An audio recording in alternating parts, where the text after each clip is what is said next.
anchor. And Tal, what's the main message that the Israeli ambassador delivered at the UN?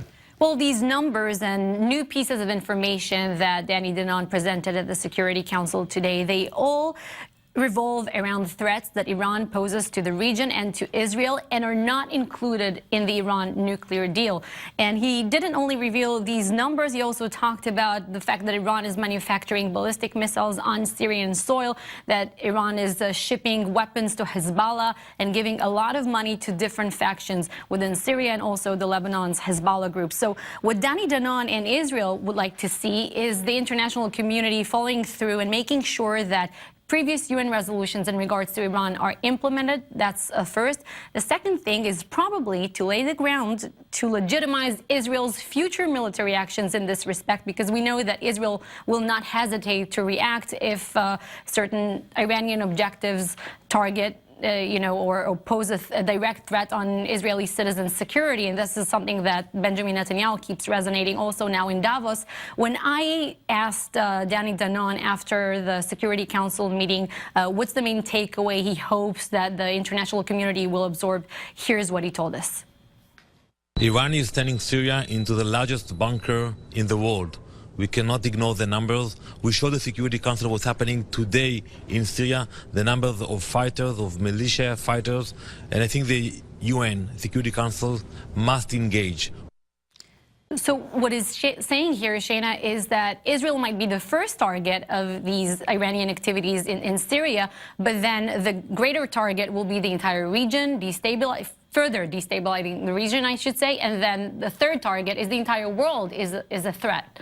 Iran is a threat to the entire world. But the Security Council session was supposed to focus on the Israeli-Palestinian conflict, but it sounds like Danon was focusing on Iran.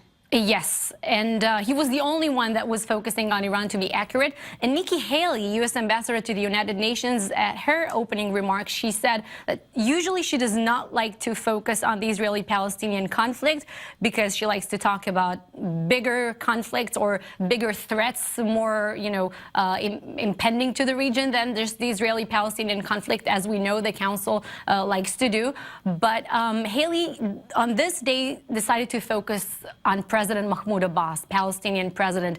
She made a very interesting comparison between his speech from 11 days ago in Ramallah in front of the PLO General Council and the speech that former Egyptian President Anwar Sadat delivered at the Israeli Knesset in Jerusalem a few months before the peace accord between Egypt and Israel was signed.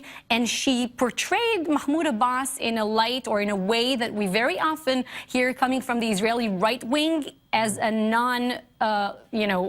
non-partner for peace, I think. It is something that also Prime Minister Netanyahu resonates in Davos right now. Take a listen to what she had to say, a short part of it. I encourage anyone who cares about the cause of a durable and just peace in the Middle East to read President Abbas's speech for yourself. A speech that indulges in outrageous and discredited conspiracy theories is not the speech of a person with the courage and the will to seek peace. And in that speech, Nikki Haley said, he said basically the Oslo Accords are dead. This is what Abbas said. Also, he rejected U.S. peace talks. And in Haley's words, Abbas is also insulting the U.S. president. And that was also the same Abbas speech 11 days ago when he talked about possible U.S. using the Palestinian aid money as leverage and said, damn your money. So quite a fiery speech 11 days ago. I want to ask you about one other issue the UN is concerned about in the region, and that is Syria. There's another round of peace talks coming up, this one sponsored by the Russians. Any desire, any thinking that the Russians, as much as they may desire this to work, that it's actually going to work? Well, first, the new round of peace talks is now in Vienna, and next Tuesday, another round will begin in Sochi. This is the 9th time, by the way, that the UN is trying to sponsor peace talks between different Syrian factions. 9th time? 9th time. So far, no substantial achievement that these talks have yielded, but both delegations are there. Also, the Syrian government delegation, the United Syrian Opposition delegation, and they are not meeting face-to-face, but these meetings take place. And the other parallel political track that will take place in Sochi. I'm not sure that the Syrian opposition will be there. We don't know. It's not confirmed yet. They're currently thinking about it, but many Arab and also Western countries see this other political track that the Russians are trying to sponsor as competing, somewhat undermining the UN effort, and it might be that the Russians are trying to lay the groundwork for a solution for the Syrian civil war that will be more favorable or more suitable to the Assad government.